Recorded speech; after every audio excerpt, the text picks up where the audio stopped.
and revenue. Right. You are now being ordered. So I've just done. So can I start by welcoming councillors for our members of the public. We're at a meeting today for the express purpose of deliberations on the enhanced annual plan 2024-2025. If you have cell phones, please either turn them off or mute. The meeting is being recorded. It's held here in the supper room in Waihinga. It will be available on the council's YouTube channel.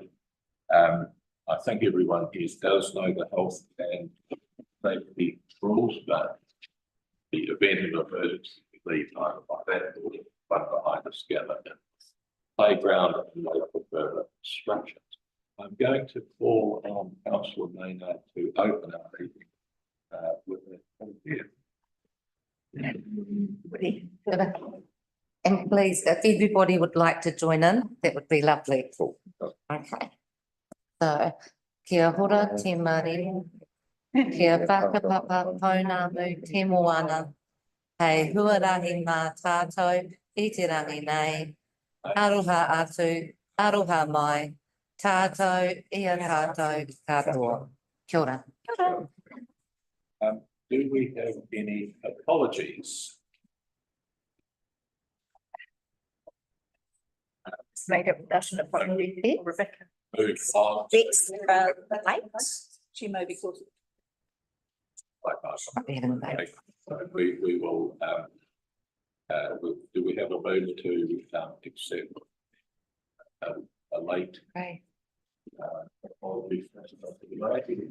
Yeah, happy to. All in favour, please say aye. Aye. Now we come to conflicts of interest. And I'm just going to start with a little caution. If you've read the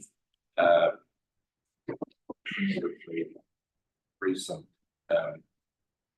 meeting reports from Carterton, it appears that there was quite some confusion about conflicts of interest, and people didn't announce them until they were well into the meeting. So I hope you have read carefully what we are about to discuss.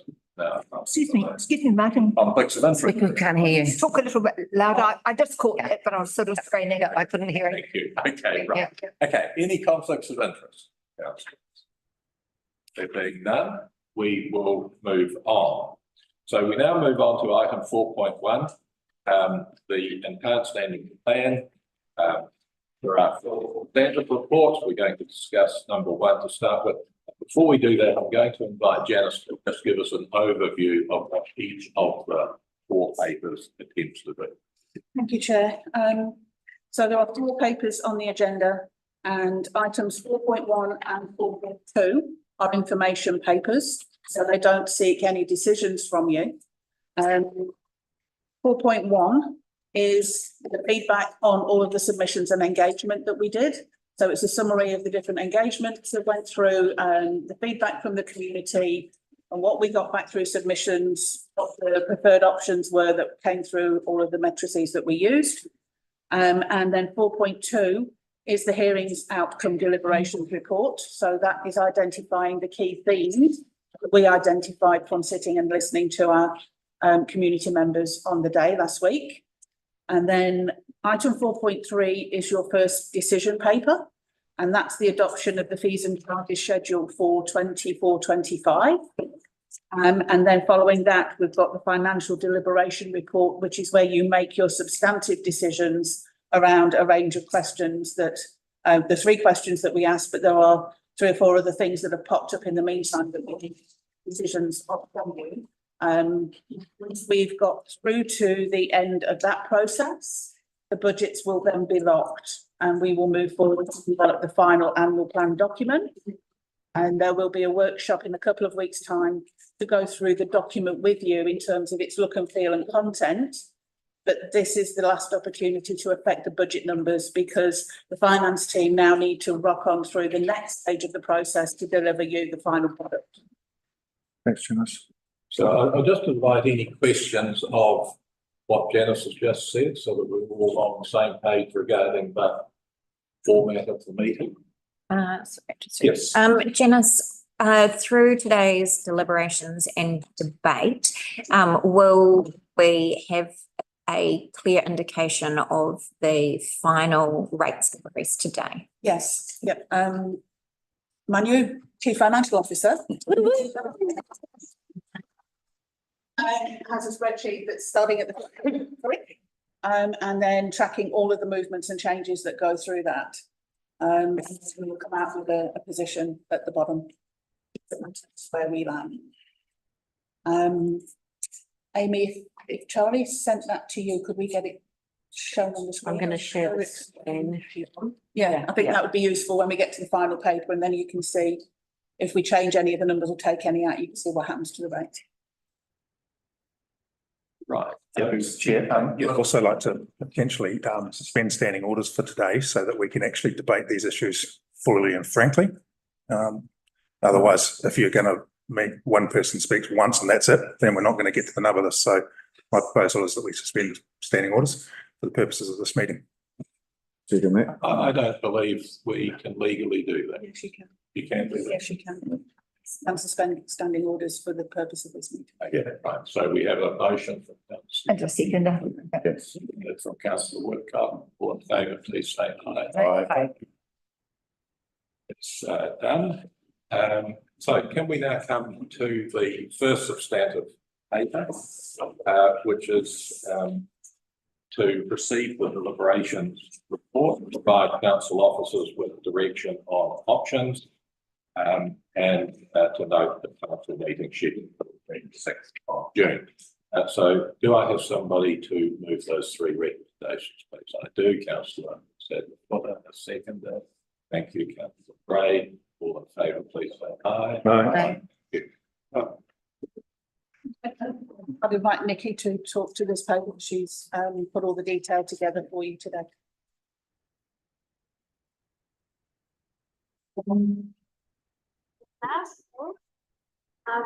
So attached, as Janice mentioned, is an information paper on the feedback that we received both during the consultation process of the enhanced annual plan consultative process. So it includes both the drop-in sessions and the engagement that we held over that 1 month period. And then also it's a summarisation of all of the submissions that we received, both the online via SurveyMonkey, the paper and also the email. I'd just like to highlight a couple of things in this report, and aware that you received it late last night as well. So the consultation process connected with approximately 154 people, and there were 131 submissions. We currently have a ratepayer base of 7,473. So that's just to put some things into context there. And then if we go through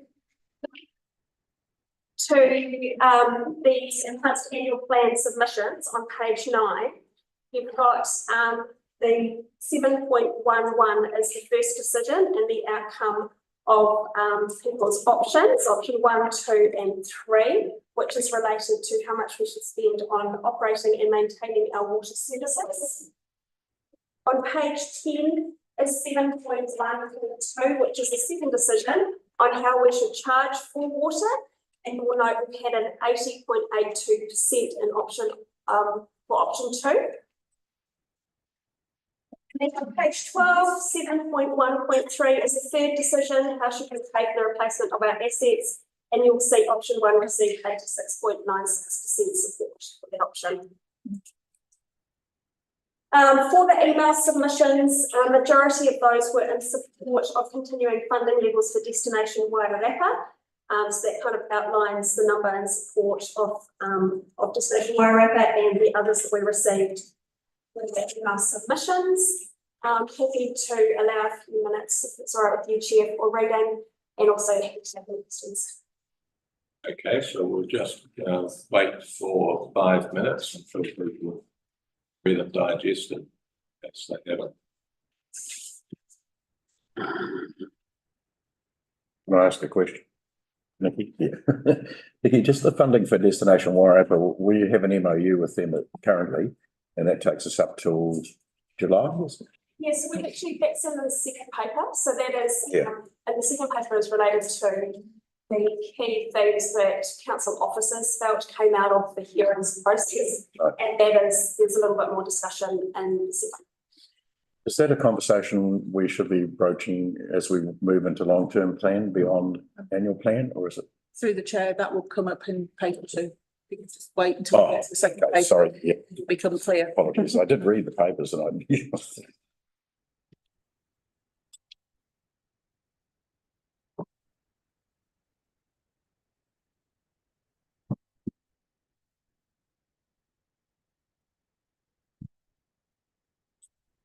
Through you, Chair. Just a question, Nikki, or Janice, the level of response from our ratepayers, how does that compare to previous So last, submission period or submission projects we've undertaken? last year we had just over 160. So it's just a little bit down on that, but we did, it wasn't there for the previous one, but the engagement levels definitely ramped up. We had more engagement than we had previously, to my understanding of that. So we've captured those a little bit better this time around. So we're very keen to make sure that we had council officers at the drop-in sessions to take notes, to kind of try and reflect the sentiment that was in the room, and then that's been put through check the major claims. Great, thanks.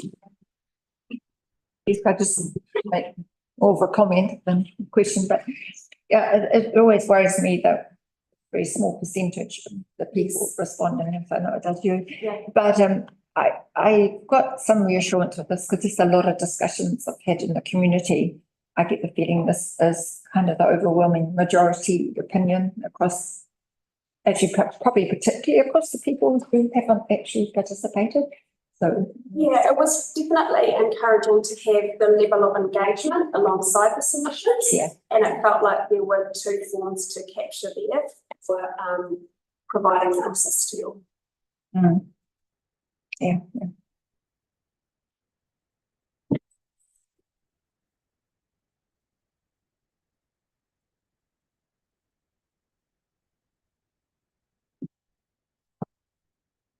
Yes, thanks. Through, I'd just like, I suppose, to make a comment, and there was certainly in this report here, it's pulled out that a lot of the people who are making submissions were supporting the Federated Farmers submission. However, it's, I suppose, be interesting to know as to actually how many of those submitters, I suppose we're not going to know that, but for me, it would be interesting to know how many of those submitters had actually reviewed and seen what the Federated Farmers were going to be submitting to us, rather than people just piping up and saying, I support the Federated Farmers submission, or I support Jim Headley's submission. They're all valuable, but the question that I've got is to whether people actually had a full understanding and awareness. Through the chair, we wouldn't know that. I can, through your chair, elaborate that there were a lot of online submissions in support of Federated Farmers, and the Federated Farmers submission came in by email. So,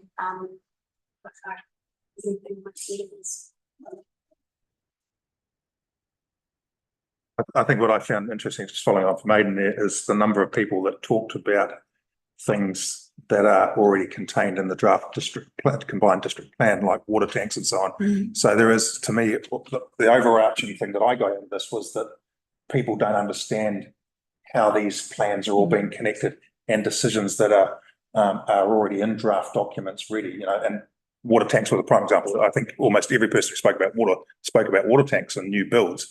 Well, that is contained in the draft district plan. So it just shows that there is not a wide knowledge about what we are doing and where the containers. So if that's the case, then you've got to sort of balance their comments as sort of perhaps not understanding the whole structure of what's going on here. So it's more of an emotional response to what we've put out in a very small document. Would that being the case, Chair, with that being the case, because it was mentioned by so many people with regards to water storage and,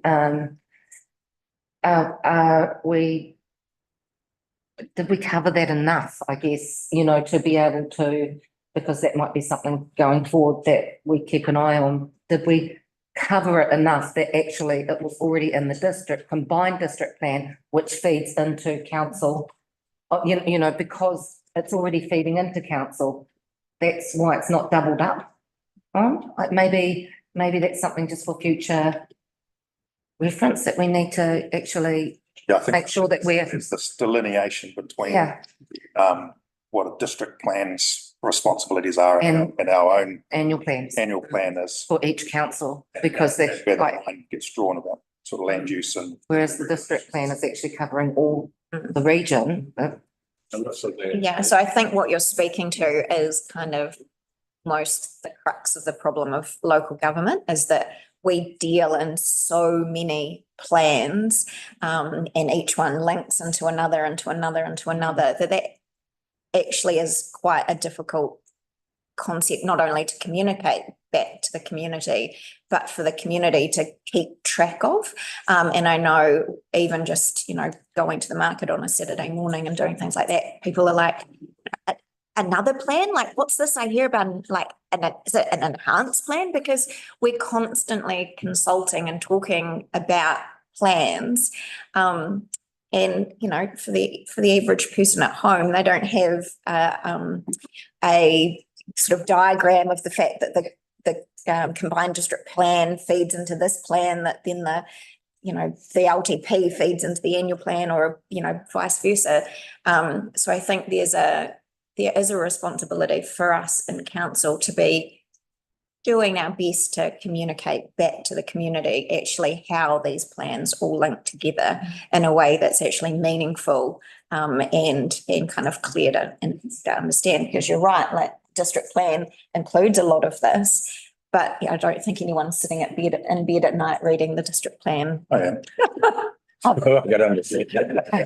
Anyway, let's press. Yeah, through the chair, I've just written down that at the end of this session, I think some kind of media piece that says these are the things we heard and these are the changes we've made at deliberations. When we've got to the end of the process, would be a good media piece to put out in terms of a positive. Yeah.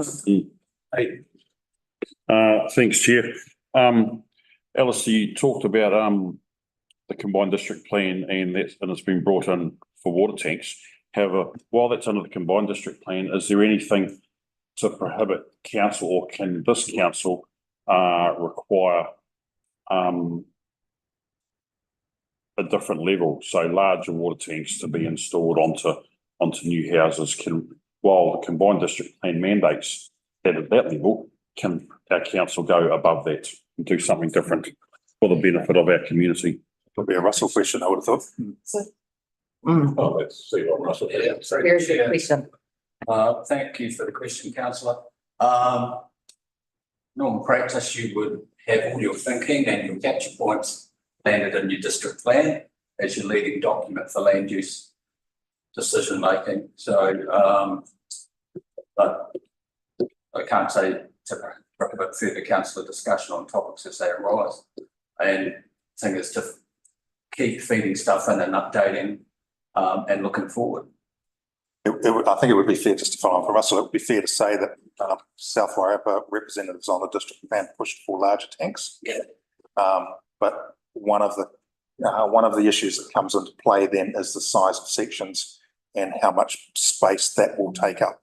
And so we have to balance that as well. So, you know, if in our spatial plan we went to smaller sections in Martinborough, for example, then putting a 25,000 litre tank on a very small section, you wouldn't have any room for a house if you then followed your setback rules. So we had to balance that to get something that could apply across the board. And that's one of the That makes sense. Through you, Chair, but couldn't that be conditional on the size of the section? So depending on the size of the I think section. it would make it very difficult for both the developers and for our staff then to have to go out and measure sizes and so, you know, it just becomes bureaucratically complicated. It's just on the LIM report though, isn't it? Though? I mean, you don't need to go and measure the size of the section, do you? I mean, I was just going to, our populations go. Through the chair, Through the chair, I think what we need to make or keep in mind is that these are minimum conditions. And it's the same when we're working with building control. The regulations that we have are minimum. There's nothing to stop owners or builders going beyond that and going over code. So if they had a property that could take a bigger tank, there's nothing to stop them from doing that. So my recommendation would be that we have a minimum level that has to happen, and then it's up to the owner if they want to go beyond that. Hopefully that's what you. Councillor Fuller has accurately pointed out the feasibility of and simplicity and the clarity of having a rule that's deliverable. So I endorse this summation point. Russell. That's right. And one of the things that's worried me over the years is the fact that we've got 7,500 ratepayers in this district and such a small percentage of people that take the time to submit. And I'm just wondering whether we've got it right or we've had it wrong all these years. How do we encourage more people to submit on annual plans and long-term plans? Because it's only a very small percentage of people that actually submit to us. So I'm just wondering if there's a magic pill, for instance, to get people to really get engaged and start writing submissions or even verbal submissions, and have we captured enough of the population really to help us through this process? I think that's a great question, and if the district plan keeps up at night, that question keeps me up at night. I think, to my opinion, we moved in a really good direction this year with the level of engagement and the types of engagement, both with the master plan consultation and with the annual plan. Going forward, I would like to see us go to people more. So one of the things we did this year was set up drop-in sessions, and we asked people to come to us. And I think that still requires people to have a certain confidence and a certain level of knowledge in local government already. Whereas if we go to people, whether it's popping up a table at the market or at sports fields and things like that, people are already there. It's far less intimidating. It's far less kind of intrusive on their time to actually come to us. And I think by doing that, we start to show that actually we are willing to come to people to have the conversation. And the other conversation that Councillor Bosley and I had with Lisa after the Tutramuri session was actually we need to make more effort to have those conversations with our community outside of consultation. So when we consult on a document, we say, here we are, come to us, we'd love to have a conversation about this document and we'd love to hear from you. But we actually have to be willing to have those conversations in general, so that council is a organisation and a body that people feel comfortable having the conversations about the really important stuff with. So that's the direction I'd like to see. I'm also reminded, you remember when we had the last training, when we had a wayside and the bell curve of interest, and you know, we are in that stream where, and I can't remember whether there was about 5% of people really engaged and they happen to work for local government. And then you have another 5% who are engaged when it actually directly affects them. You have 20% of the population who just don't care, and you've got an 80% of the population who will only become engaged if it absolutely directly affects them specifically for their circumstance. And prime example of that was when we talked about the gym and sports fields and so on, and where we had massive turnout because it was something that the community was absolutely engaged in. This is business as usual. And, you know, you've been, as you said, Colin, you've been wondering how we get engagement. Well, 150 people is probably about average, probably for the last 10, 15 years, maybe even longer, except when we did a specific that, you know, the whole community pushed for it. I don't know how many times you can go to places or be in places. People They vote us in to make those decisions with all the information that we get. And hopefully we can make the right decision on their behalf. Yep, Because absolutely. we actually have all the information and most people who submit only have a very small part of it. Thanks. So if you take to the paper that's in front of us, the information that has been provided to us, are there any other questions, for example, that people might wish to anyone else? Okay, one. Yeah, just a final point from me, I think. While I did ask that first question about how our submissions compared to the previous, actually looking at those numbers, we got 131 submissions, but we reached 154 residents or ratepayers consulted with in those drop-in sessions and that sort of thing. So you add those two numbers together, I think, this time round, we've had a pretty good response hitting, it hasn't been thousands of people we've hit, but I think we've done okay. And I'm sure that next time round we're going to be doing even better. We'll step it up even more. Yeah, on that point, Aidan, this volume of people, you can't really add those two numbers together because you'd find most of the ones that come to the drop-in centres are probably the ones that submitted, but the at 1.8% of ratepayers, but only 92 actually answered the questions. That only equates to about 1.4% of ratepayers who have actually answered our questions. And I'm not sure on the exact figures of ratepayers compared to the portion of the community, but it's probably only about 0.4, 0.5% of the community that have actually consulted. So it is concerning that we don't get more. So as much as I think we should listen to the people that submit because they've taken the time to, we've also got to listen to people when we're out and about.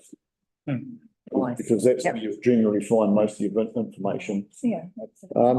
As far as the water spend options go, funny Mr. Ems is sitting in the crowd because I've got his name mentioned here. Hope you don't mind. I'm still not sure people quite get the difference between OPEX and CAPEX when it comes to these water questions. I asked this due to point 2 on page 10, concerns over people stating concerns over inadequate funding. I can take notes of Garrick M's submission. Correct me if I'm wrong, but I think it was something like he'd said $4 million spent on Featherston wastewater and we still haven't got a resolution. So people can't say we don't adequately spend money on our infrastructure. It's whether or not we're actually getting bang for buck is the big question. So it's and as far as the option 2 on the water, the 80% of the submitters have said about changing the allocation for water, which personally I think is probably quite a good idea. I'm just wondering whether changing the allocation and the price of the extra, if you go over at the same time, might be a step too far for people with large families that aren't used to a new allocation. Can we change maybe the allocation but not the amount for another year so people get a bit of a sit with how much water they use and that, and ways of saving money, because I'd hate for these families that are larger and struggling to cop it again. As much as I also believe if you have a large family, you've got to realise there's more cost involved, but it is part of your own decision. But I'm just a bit worried about sort of double hitting some people that are really struggling at the moment. I'll just make a comment myself here at this point on the question of consultation, partly because of a couple of emails I got yesterday, but there are some things in here which affect everybody. So a rates rise, for example, affects absolutely everybody. But there are some things in here which actually only affect possibly a few people. And I think the soup question, for example. And I think one of the things we could potentially do is to separate what are those more sort of boutique issues that we're going to have. I mean, for example, we might be about to do something with dog owners. Is it possible to have some form of extra consultation just with suit owners or dog owners or whoever are the particular group that might be affected by a change? Because I sort of feedback I got was, well, I didn't realise there was something in there that affected me particularly. I did point out that I thought we'd done a fair job of communicating our plans, partly because other people had responded to these issues. But nevertheless, I did think that there is possibly something there that we could potentially do that gave a bit more of a sort of a focused answer on particular issues that affect a few people around. Okay, any discussion on any of the particular issues that came up? Because I think if that's happy to receive the information, I think it's full information. It's really pleased to read it. Then I think we can move on to a substantive paper two. So You voted on paper one? Yes. You voted to accept it. we did. All three. All Yeah. three recommendations. Very efficient. So the next paper, agenda item 4.2, hearings outcome deliberations report. And two recommendations here. One, we receive this report, and two, that we provide direction to council officers. I have somebody can move to us, please. I do. Deputy Mayor, Councillor Secretary. All in favour, please say aye. Aye. Janice. Thank you, Chair. Obviously last week, we had 18 people give up their time and come and talk to you about things that they wish to submit on. The officers that were in the room, myself included, took note of the key themes that were coming through there, and we identified 4 themes that kept repeating. So one of those was particularly around the economic development rate and how that had been calculated and who that affected.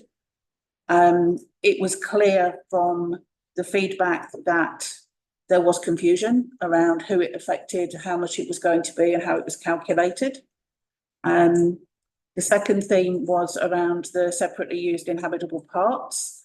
And one of the submitters identified some anomalies, which we have acknowledged, and we are doing some work in the background now to make sure that the data we're pulling from QV has the rating units in it.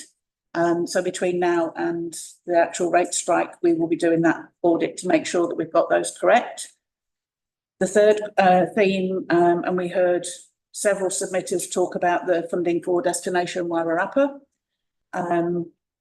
That's triggered largely because of the consultation that's underway with Masterton District Council to change how they fund Destination Wairarapa once the agreement expires in June 2025.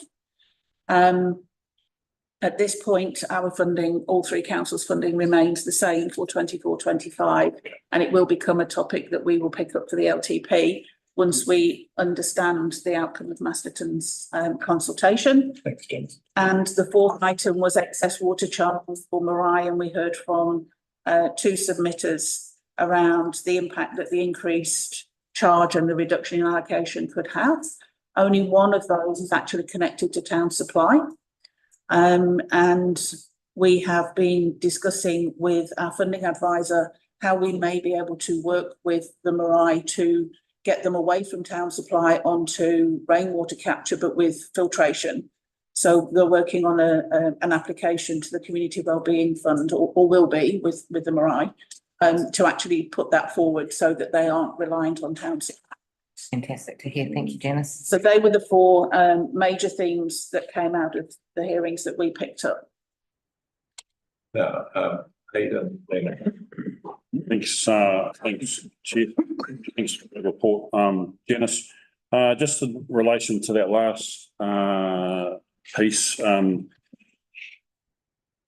that the funding advisor is going to work with Marae with regards to putting an application to the Wellbeing Fund. Can Sev, who also works at council, work with the Marae as well?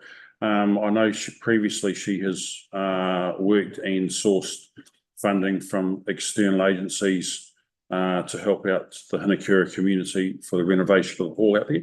So I'm just wondering as to whether, rather than just relying on the Community Wellbeing Fund, is there an opportunity to try and access other external funding from other sources for that project? Because I think it's valuable to be collecting a resource which is falling naturally and put it to great use for the future. Absolutely.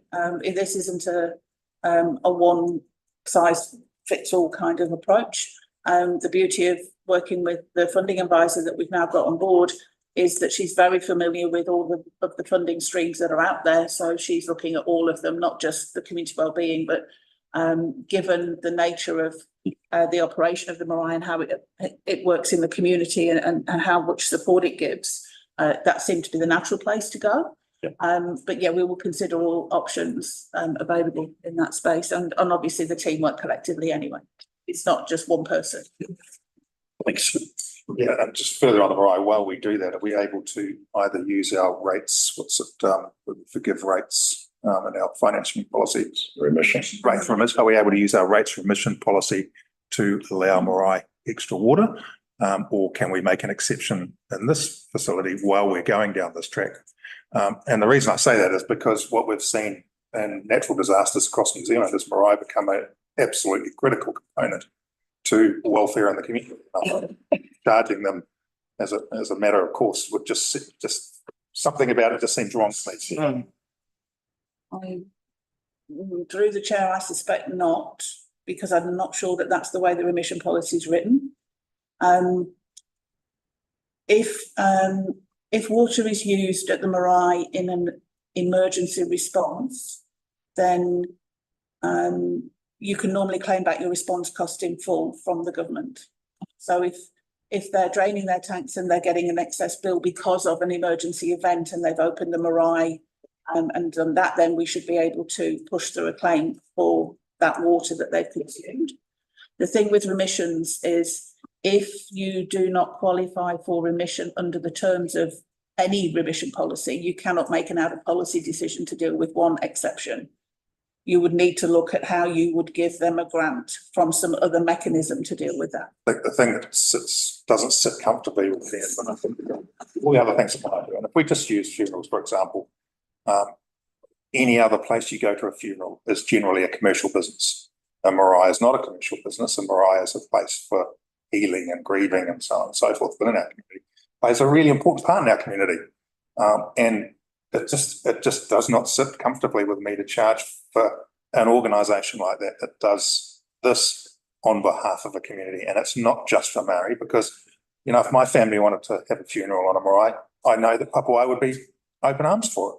You know, so it's not specific to that. And are we able to carve out an exemption? You know, as councillors, and I'm watching nods, hitting lots of nods, heads nodding, can we make an exception for Marae to that? Is that possible to do? Through the chair, we only have one Marae that this applies to. Yeah. And that's the one that came to speak to you last week. You cannot create a remission policy today to give that effect because you haven't consulted on it. If you haven't consulted on a policy, you can't bring it in at this point. But you could application through the community grants fund, for instance, or some other mechanism to deal with that between now and when we look at the LTP and then look at the policies then. We're pretty much in a locked space with remission policies at this point. Sorry, just further to that conversation. I absolutely support the long-term focus of helping Hauriki get to a point where their water capture is sort of self-sufficient. So to my mind, perhaps we're only talking about 1 year. So with that in mind, is a grant application to cover the costs, would a grant application to cover costs for excess water use, would that fall within our grant application? Yep, It would. absolutely, it could. Yes, my comment then yours, Ruth. I think the issue of remissions is a little bit like the GST on fruit and vegetables. Sort of appeals, but actually it really is within. Don't want to go down, and much better to think about what is the thing we're really trying to do. The thing we're really trying to do is reduce water costs for the marae, and make sure that they have a resilient supply for when emergencies come, without sort of mucking up the overall rating system preferably. And I think Janice's solution is very much in line with that, and potentially has another couple of benefits as well, which is that big benefits actually. One is it will reduce the demand on the potable water supply. We're using natural rainwater. It has a positive effect on stormwater in that part of the town. It's a much more green solution in actual fact. I also think it's worth bearing in mind that the current way we charge for water probably affects poorer people somewhat worse than it affects well-off people. Because what happens is if you've got the swimming pool or whatever, you fill it up several times, you end up at the end filling it up with water that's cheaper than what it's costing everybody else. And the question is, if you have the limit, for example, of 250 cubic meters, how does that actually compare to what the average family uses on a weekly, annual basis? And actually, it's very, very much in excess of what the average family uses. So I know that when Kapiti Coast brought in volumetric charging, they also had they altered their emissions policy to take account of that very issue, and it's never once been applied to. So it's just one of those things. Anyway, you're next. Thanks, mate. Yeah, I've got some notes here on the marae idea. I think it's quite a good idea to that I'd like to see. Janice looks like she's looked into already is the tanks to be connected to the roof with a town supply top up. So when they get down to a certain level, the town supply line kicks in if they need to. And also if it's going to be used in emergencies, say there's an earthquake or something and our water system's down and everyone's there using that water, and they may be able to get funding from Fire New Zealand or something for this, another way of looking at it. I know in other districts, I'm not sure for us to confirm here, but in other districts around the country, they have rules about rural and water tanks where you have to have at least 3 water tanks and one can only be used for firefighting. So to have a spare tank sitting there off the roof for just firefighting, if you're going to have a lot of people there in an emergency and there happens to be a fire and your water system's down in town, you need something there for the fire brigade to be able to use. So that would be another option to put into, and I think with the community in Martinborough and the marae here, I know there's guys that are linked to it with diggers and whatnot. I'm pretty sure they could actually do it, the drain layer help and that round town community help, to where it's not going to cost all the ratepayers a huge amount of money. It could be done community project sort of thing with help from the council with funding for the pipes and whatnot, rather than just pay outright to a contractor to do the whole thing. That's the way. So just looking, is there any way that while working with Hawariki and this again, because the Kohanui as well, where it sits in an isolated area with where a lot of residents, because it's also up high, if there was flooding and things like that, that's also, you know, known as another place which may be used for emergencies. And although you say only Hawariki because it's on the town supply, I believe that this could actually, because realistically the 3 marae and where they're positioned, and the fact that unlike most houses, you know, they literally have mattresses for 120 people. So it means that you can gather together. Perhaps look at being able to support all three marae to be able to look at getting water tanks, and how they can do it, and for grants and things as well, because so that way they are still, you know, self-sufficient and being able to meet those needs, especially with, you know, that's really concerning what he's brought up as well. So I think it would be really good if both if someone could work with also Koinui and Papawai. And so it's Papawai no longer linked to the town supply at all. What about with the wastewater? Because I remember when I first came onto council that they came and did a presentation about their rates for all of their toilets. And because they said they could go for like a few months, but then as soon as they have like a tangi over 3 days with, you know, 160 people there, they were finding that what they were being charged for because they were being charged it every month, whereas sometimes it wasn't used at all, and then other times it was, and so they were asking for some kind of respite with regards to the high amount that they were being charged per toilet. So I mean, if there was a way to look at helping them to set something up for that as well, I don't know. I think that there's more that we can delve into with regards to this, because that is something else that is offered with the marae, not just potable water, but actually the other side of it as well, wastewater. I think we're kind of talking about two things here. So the first thing is what's actually in the EAP, which is, do we change the way that we get the water and charge for it?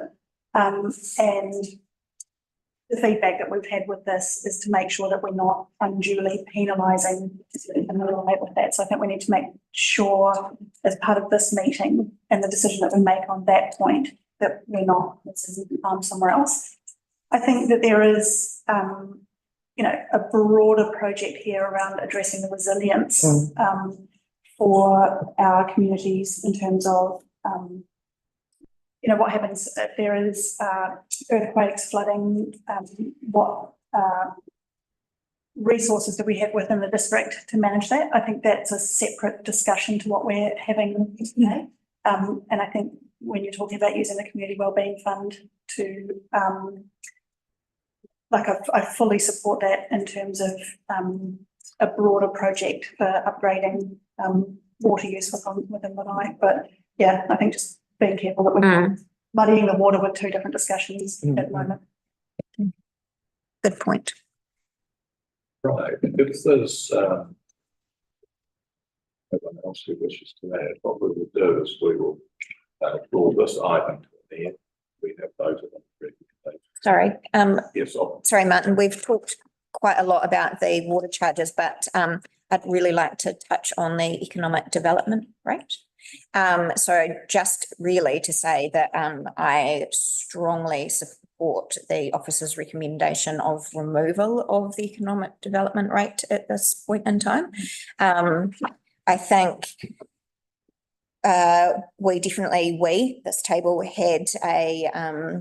had an intention with that when it came through the rating review, but in practice, it certainly doesn't seem to have worked in practice in the way we had intended. And I'd strongly support there being more work the coming year and then a further discussion about that in the LTP, but I will certainly be strongly in favour of reviewing it at this point. Councillor Woodcock's there. Thanks, Mr. Mayor. Yeah, as far as the sewer economic development, on November 9th last year, the minutes from the meeting, the members requested further information on the inclusion of unhosted Airbnb and Bookabetch properties, and unhosted being the operative word. We were not trying to target everyone that had another little room out the back of their place. It was purely for unhosted people. This is mainly in Martinborough that were taking up valuable housing and that for workers in town, etc., etc. So I think here the whole thing's been taken out of proportion and headed down the wrong path. Is that a sort of a broad agreement with Councillor Sadler for that it needs to be brought back to the right one? Support that. I certainly agree that we need to have another look at it. And I'm just wondering as to whether during the calculations had any figures been worked through as to what that economic development rate on a dollar value would that have brought in, as it was forecasted?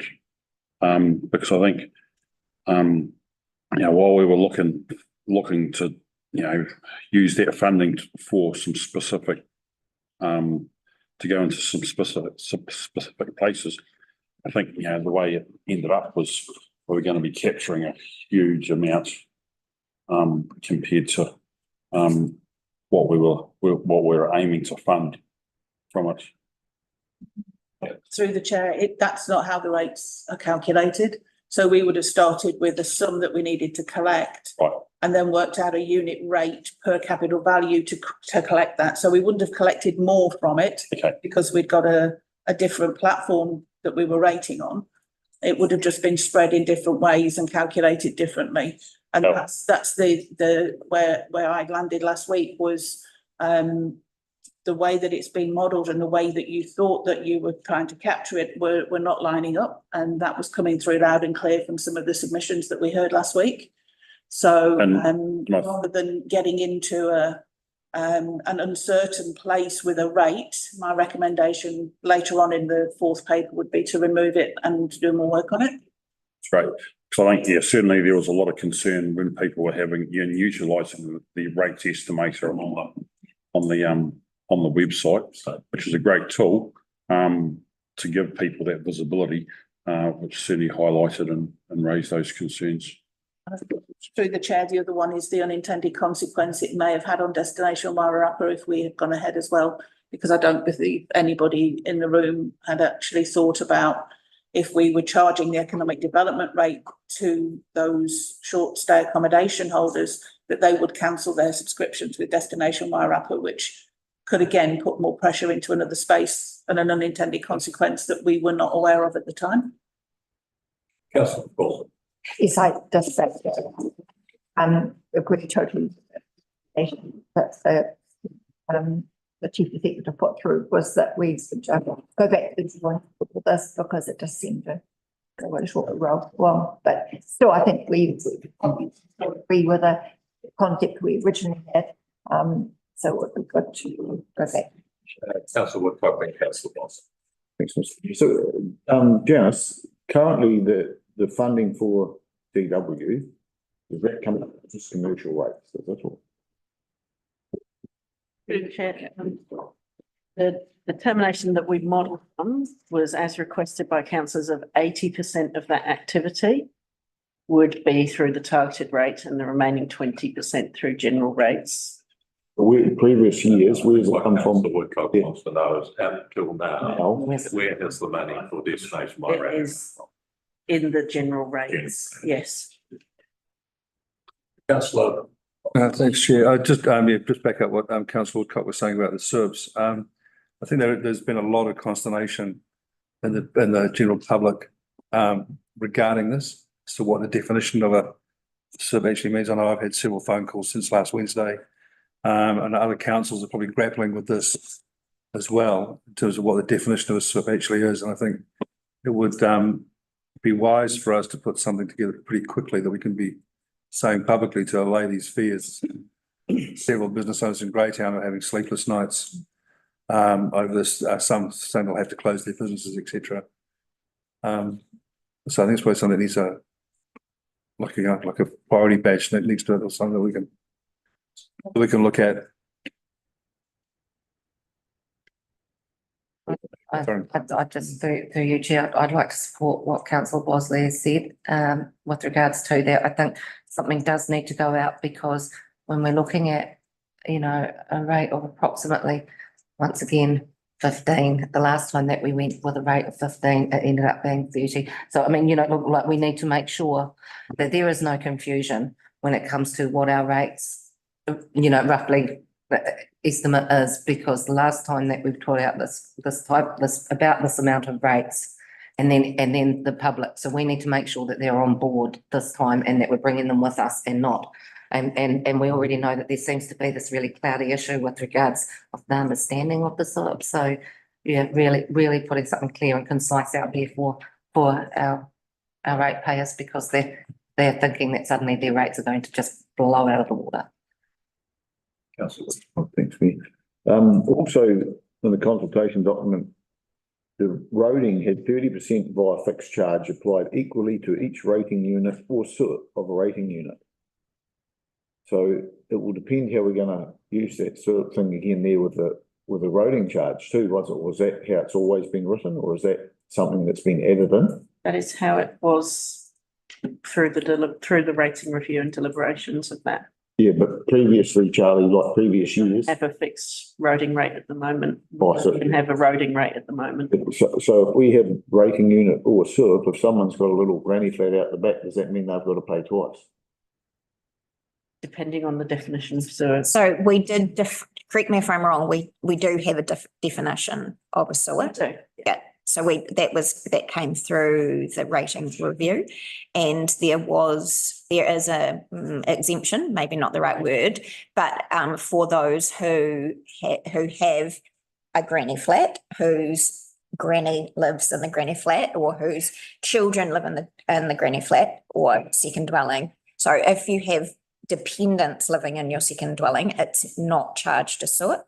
So a SUIP is for, like, you have a apartment on your section and you rent it out, that's a SUIP, but it's not if you have your mum living in it. So how do they find out what's been rented, and how accurately do we find this out? Through the chair, I can This is the problem. throw some light on that. Like I said earlier, in the QV database, they use the number of rating units. So when they're assessing properties, they will go and see that there's a property and a granny flat or an annex or something, and they will put 2 units of use into that field. At the moment, our system isn't picking that data up when we do the transfer from QV. So we're working with our software supplier to bring that data across. At the moment, we're using the property descriptor to say dwelling plus sleep out or something to say. So we're tidying that up before we hit the rate strike in July. The definition is also on page 17. And it says it includes separately used parts, whether or not actually occupied at any particular time, which are used by the owner for rental or other form of occupation on an occasional or long-term basis by someone other than the owner. But how do you? That's the grandma. Because I know people that get these and no one lives in them. So You'll have it on your book saying it's there, but no, they don't even use them. So we will be, if we get through today and this stands as it does, then the team have letters ready to go to everyone we have tagged as having more than one soup. And they will be written to and said, we have on our records that you have this. If this is used for a member of the public or it's not leased or whatever, then come back to us and we will remove the charge. So we will send them to everyone and then they come back and tell us if they're using them. They would make what's called a statutory declaration, which is a legal document that says that they have to tell us the truth. So if they come back and say, no, it's my granny lives in it or my kids are living in it, I don't rent it or lease it in any way, then we would remove that from the charge. I think we have to be very careful of this, but I don't use it.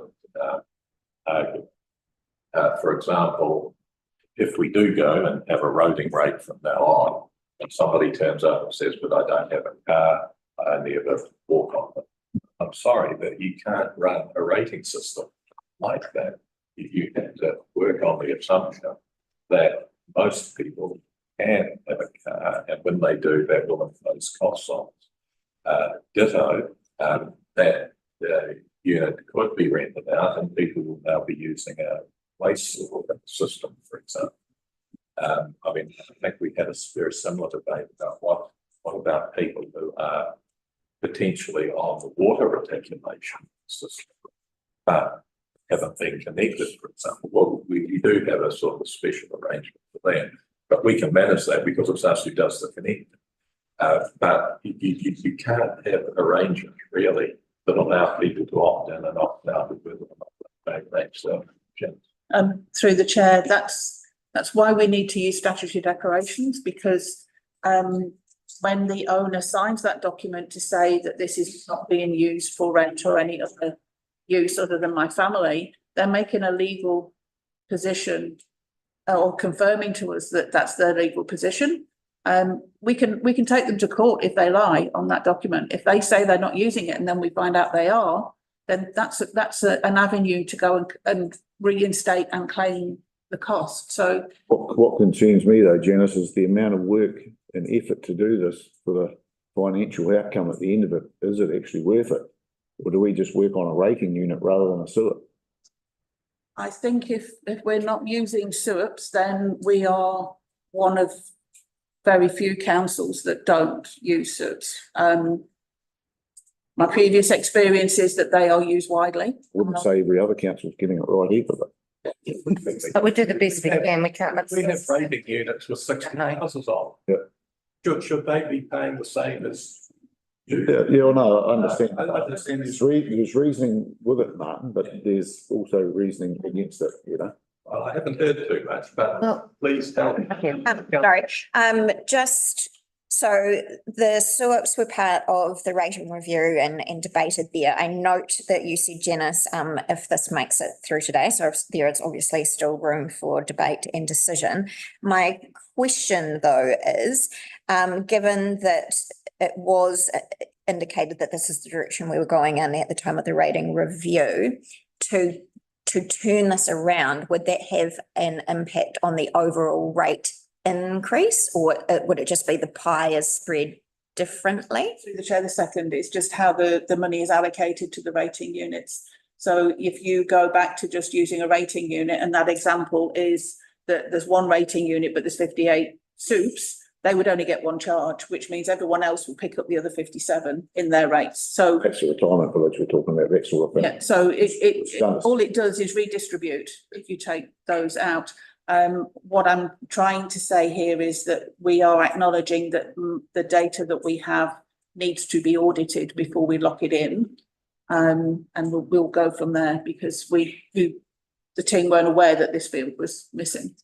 Councillor Plummer and Councillor Main. Just following on from Boz's comment, I know when we spoke about this, we spoke a lot about granny flats, but we also did speak about the owner occupier for commercial businesses as well. So, for example, dairies, which are struggling to find a dairy in the country where the owner of the dairy doesn't live behind the shop, and they're all connected. And in Greytown, there's numerous shops like that. Is that a SUP, or is that? If it's a separate unit, then it would be a SUP. If it's above the shop, then it wouldn't be. The key is that separately. So if you need to walk through the shop to get to the flat, then no, it's not a separate unit. But if you leave the shop and walk a distance to the unit, and the unit is capable of, separate living, and they live there, then it's two SUPs. And one would, that you've got the commercial activity, and the other. So yes, you would get two units. I'd just like to say thank you very much, Janice, because I think it's really important that it was clear with regards to the declarations as well. I know that was one of the things that we did want to put in place because of the fact that papakainga housing and things like that, and people just coming more and more, we're finding that we are having and ending up with others living in multiple generations within our own homes, and so I to be able to put some comfort out there that is actually something that people can do, and just to be able to sign it is to me it's a very good thing. That's just on the statutory declaration, seeing as I do them quite a lot, they are reasonably time consuming, and Janice, it would probably pay to write to our local federation just to warn them, the Royal Federation JPs in Masterton, so that we might need to get extra JPs down here to take their step. How many are we talking about? So a rating officer is able to take statutory declaration, as are our customer service teams. They Most of these people will go to a JP. Feedback. They know them in the community and so on. You know, you're probably talking 20 minutes, half an hour per thing by the time you go in and explain to them what it means. So, you know, very happy obviously to help out here, but we might want to actually warn out our JPs that this is coming, because if there's, you know, a few hundred of them, that's quite a lot of work. Councillor Edel. Thanks, Mayor Martin. I'd just like to, you know, after going through this process and the submissions last week and the feedback that came back from both the community, the submitters and councillors, just like to thank Janice and the team for taking on board those concerns and undertaking to look at it pretty quickly. I think that just goes to show that, you know, as an organisation, we are taking on board the community's issues and concerns that they're raising. I think there's possibly or probably on previous occasions that sort of feedback hasn't come, well, has come through to council, but action hasn't been taken so quickly or decisively. Thanks. I can see lots of nods for that. Yeah, I'd say absolutely. Well done. And just on the destination Wairarapa funding, obviously, Martin, you've sent an email to us all, and Boz has replied on the tension between destination Wairarapa and weeds. Are we going to talk about that around the table today as well, about funding of these organisations? Through the chair, as I said earlier, the existing memorandum of understanding has still got a year to run for all three councils. I think it's premature at this point to have a discussion about our funding, because we haven't had the outcome of Masterton's consultation yet. So we would probably need to have that after we've heard from Masterton, because both Carterton and ourselves are in this holding pattern waiting for their consultation, which doesn't happen until June the 5th, I believe, in terms of their deliberations. So To give you some steer though, as to if this their funding's locked until 2025. so we're under agreement. Destination Wairarapa's funding is locked in, but isn't the memorandum of understanding, doesn't that end at June this? Yeah. Yes, but currently our commitment is business as usual in terms of Until Well, it's part of our law. We're coming up to the next long plan, so it does seem to be appropriate spot to. Sorry, just to be clear, if the WED's memorandum of understanding is until this June, currently are we budgeted to just roll over the same amount of funding into this enhanced annual plan? Because Destination Wairarapa is definitely an LTP conversation, but the WED's memorandum of understanding to the table before then, depending on the outcome of the MOU and the decisions that the collective group make around funding. Be more immediate, but at the moment we haven't reduced anything in the budget because we don't know where Masterton deliberations will sit. But that doesn't mean that it means that the money that's there at the moment would stay there, and then if you decided not to or to change it, that would just be savings during the year that could be directed elsewhere. Thank you. Right. So what I propose now is that we do move on to one of the decision papers, which is quite a lengthy one. It's the fees and charges deliberation portal, item 4.3. I propose having a break in 20 minutes. 20 minutes. We'll get a start here, so then we'll be able to go away and have a break at the same time. So the recommendations are that we receive the fees and charges deliberation report. The second recommendation, but I propose leaving that to here. So do I have a motion to receive the report? I do. Thank you, Councillor Morley, Councillor Phillips. Thank you very much. All in favour, please say aye. Aye. Yeah. So as there is a lot here, and I imagine Janice, other than for a number of what we say inflation adjusted amounts, I suspect there's a small number fees just that you would like us to. Through the chair, yes, this isn't a go through the fees and charges document line by line and look at the numbers. The ones that we are drawing to your attention are the ones that are highlighted in yellow in the document. And the, on page 20, the ones that we're calling out for you to have specific attention to are listed in terms of refuse recycling, housing for seniors, animal control, planning and resource management, building consents and PIMs and roading. And when we turn to those particular pages, you will see blocks like that are yellow. And they're the fees that we're referring to, and the numbers that are alongside those are the numbers that are in the current fees and charges schedule, and the ones in yellow are the ones that we're proposing to move to. One of the reasons for asking you to adopt this today, rather than when we adopt the annual plan on the 26th of June, is that we have to advertise the dog control fees for a month before they are live. So we would like to have that discussion with you today so that we can meet our statutory obligations in relation to the animal control fees. So open up to discussion, and but I'll do it in two goes, if I may. Firstly, obviously the focus of the paper itself are the yellow highlighted issues, but just before we do that, is there anybody who wants to have a conversation or comment about any of the non-highlighted issues or anything that's been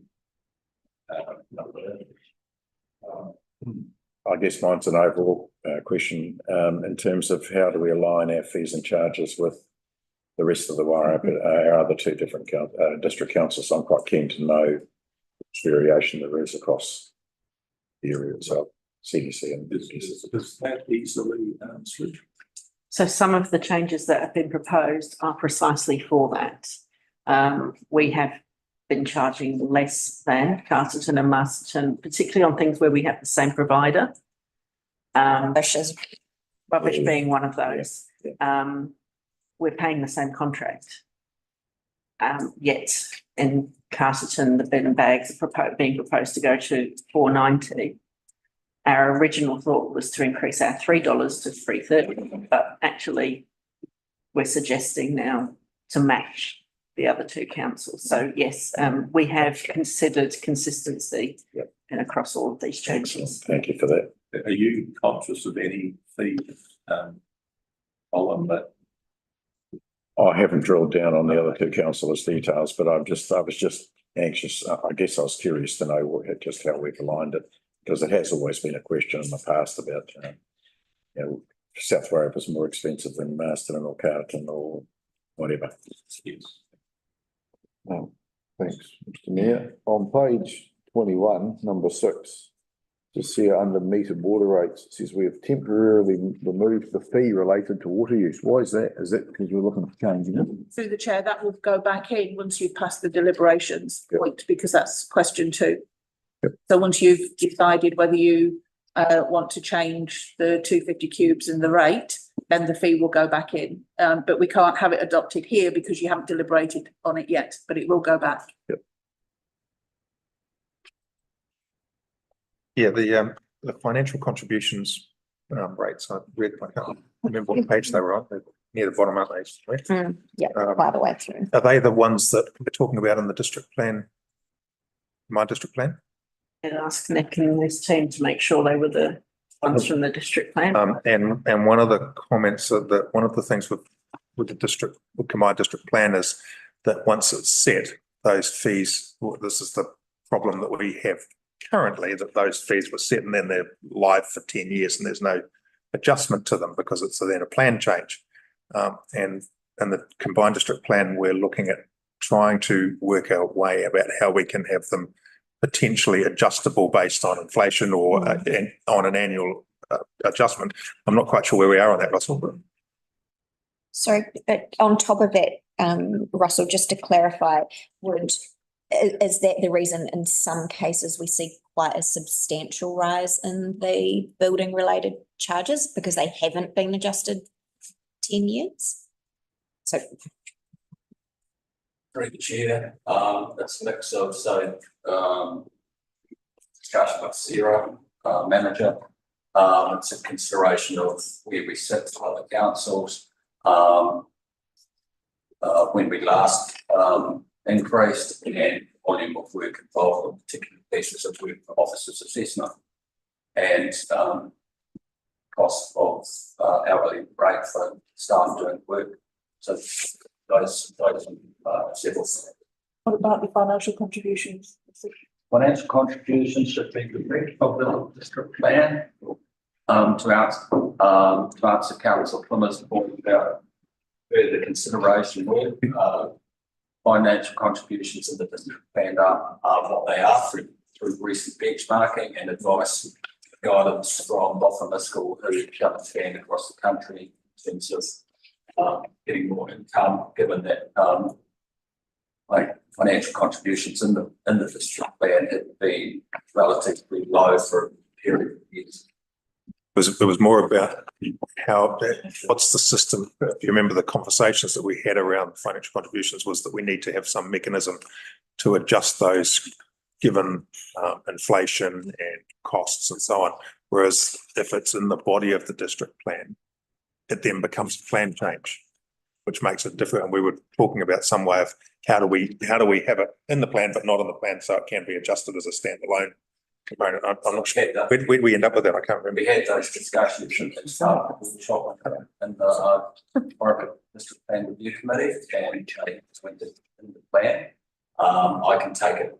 I can seek further clarification through Hamish Boffa School next week.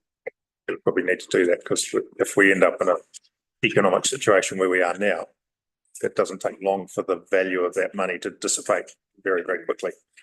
And the costs of changing them is quite astronomical. You taking that on board, please? Councillor Stevens. Thanks, Mayor Martin. Just, Janice, you asked us to refer to page 20 of the report and the areas which you want us to concentrate on for the increased fees. So under and this sort of goes on from what Councillor Salafutta was saying before. Building consents, it says here the change in the cost is increasing cost of inflation. However, on pages 23 and 24 of the appendix, which records all those fees, some of those fees have increased for the building consents by $300, $400 and $500 or so. So while those increases are obviously more than what inflation is, there was an explanation provided before by Russell. I'm just wondering as to whether that explanation can be carried through onto the report, because it's just, I suppose, a bit misleading, I think, to see that, the cost of inflation there, but we're in fact, thankfully, we haven't had an increase in cost of inflation by the inflation rate isn't $500. Yeah. Yeah, Reserve Bank are putting out a statement today. I'm not sure that Janice said everything is related to inflation. I think there are other explanations as well. So do we want to now move on to the sixth or if you get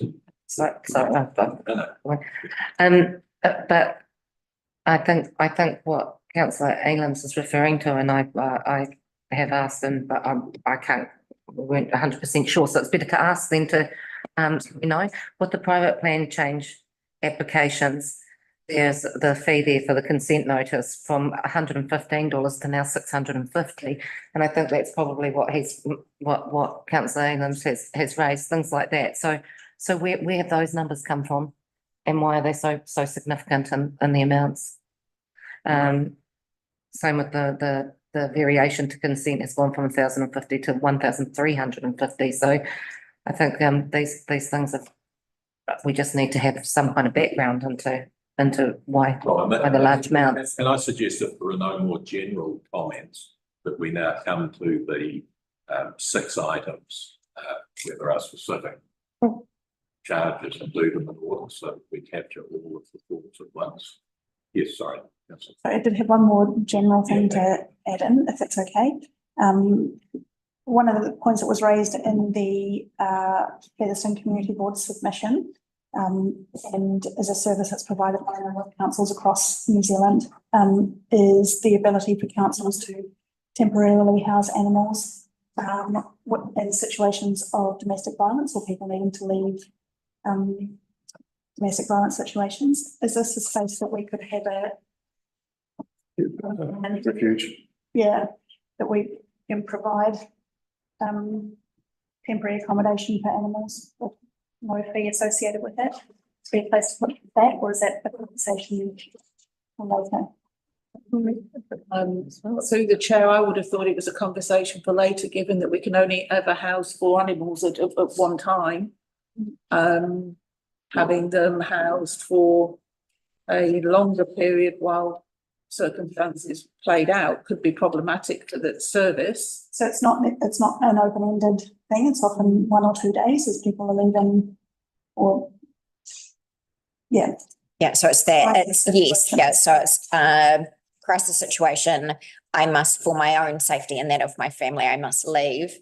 In that situation, just backing up Councillor Gray, in that situation, often it's noted that that the victim in that situation is sometimes reluctant to leave because it leaves their pet in equal danger. And as Councillor Gray has pointed out, some councils have a system whereby if you find yourself in that unfortunate situation, the council is able to house your dog for 1 or 2 evenings. So very short-term emergency care in a crisis situation. I can't answer that one myself. No, thank you for the question. I mean, in consideration of emergency situations, that cuts into animal welfare considerations in terms of proper care whilst you're having a large range of numbers, as the CE has indicated in terms of impact to service. But we also need to be mindful of practically how where there is a specific need for animals to get them into care. So, and it's a tough question in terms of delivering the care and delivering it properly to standard and space. I don't have any further advice. That's all right. But how often would you imagine this sort of emergency? Probably more often than you would think. I've done some work in this space with the organisation Pet Refuge, and it's absolutely frightening, the numbers. And as Councillor Salafura said, the number of women who will remain in an abusive situation to protect the family pet, because they know if they leave, that the anger of the abuse will get taken out on the animal. Just the figures was chilly to the bone. So yeah, as Councillor Plymouth said, it's more than you'd like to think. Correct, Janice, that we could advise Come to my house, right? make an appropriate policy change shortly. I would recommend that we do more investigation into this, because if we're in that situation, we've only got 4 places in the pound, we could have some very dire unintended consequences. So I think we need to do a bit more research into what that might mean and what other alternatives there are in SPCA or other refuge options, and be clear about when council could step in or would want to step in and do this. Given that there's no actual fee attached to the recommendation that's coming from the floor, that could be added at any time because there's no charge. So you don't need to have it as. We could add it because there's no, what you're recommending is that there would be no charge for 1 or 2 nights emergency. So there's no calculations that we need to make to bring that in. But I would recommend that we take that offline and come back to you in due course with what that might mean and any unintended consequences it may cause for our service. Janice, is there a degree of discretion from the officer or the ranger or the head of that department to be able to make those decisions as and when they're required? Do we write a policy that allows that discretion to be carried out? I mean, there are instances that crop up all the way through life where an officer has to make a call in terms of using his discretion. If people don't know that it's a service that we provide, they might not. Yeah. I was just going to say, Okay. you know, that's the thing. If we're hearing that they don't even look at leaving because Yeah, sure. Yeah. it's not Yeah, I understand. Yeah, and I'm sure that there would be policy discretion in that space if it was needed, but I think we need to be really clear about council's stance on this. Yep. Rather than a piecemeal, if you know to ask, rather than, you know, being able to plan for that eventuality. Yes. Okay. Anything that was mentioned through what it's really. Okay, so if we now come and for 5 minutes and then we'll take a break. Item number 1 is refuse and recycling. So what are the main changes? I'll pass over to Charlie if I may. Yes. It's certainly so. There is a matching of the Casterton and Masterton bag fees proposed. This also returns to the principle that we had through the rating review of a more user pays and volumetric based for refuse, and so the principle of encouraging recycling and reducing waste. Therefore, so that it is a 63% increase, but in terms of matching, it makes us consistent with the other two councils. And as I said before, we have the same contract and same service. So that seems to be reasonable. Through the chair, that is to recover the cost we have of disposal. So it takes less of the burden from. Takes the burden from rates onto the usage fees. Yeah. And then transfer station fees, just a moderate increase of 7% on those. So just support the concept of moving to price matching. My only concern is a 63% increase in cost of bags, particularly given that we anecdotally seem to have seen a marked increase in fly tipping recently as well. Is there a midpoint? Are we able to do like a 2-step? So this year we get 50% closer, and then the next year we get all the way. So at the full increase, sorry, if you had no increase, we would have to add $87,000 back onto rates in order to pick up that shortfall in income. Right.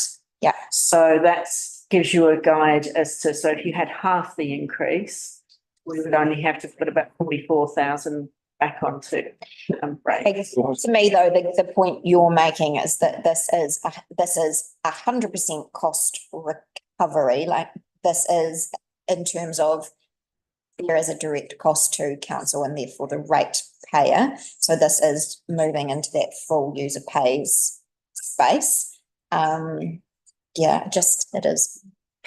I absolutely understand that councils around the country are grappling with the waste and the impact that potential increase in fly tipping. There's been lots of conversation with Auckland about that this last week or so. Yeah.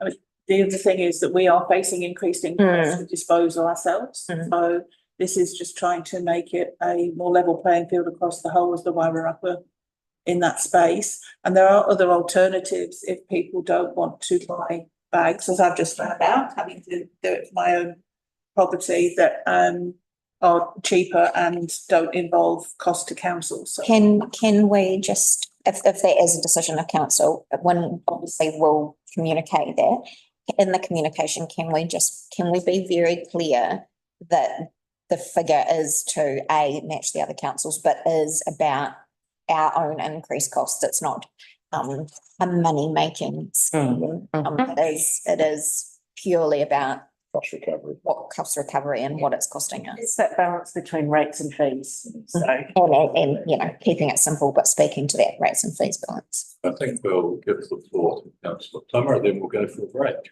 Thank you. I think this is a very similar conversation to the water charges one. It is very much saying to people, if you don't want to use the service, don't do it, or look at more composting, or look at more alternative ways and reduce your rubbish. I don't think rubbish should be subsidised in general by everybody. it is very much a personal thing. How much rubbish you generate, then you should pay. I'm totally supportive of this.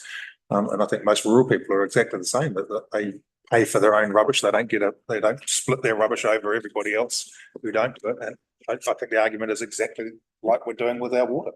I don't necessarily disagree. I do just get concerned that we put up the price and then we see flight tipping as well. Okay, we get that. Now we are going to have the break. And how long do we want one for, Deputy Mayor? 15 minutes.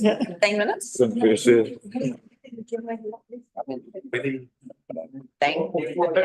15 minutes. Yeah. We really have to look at the contract to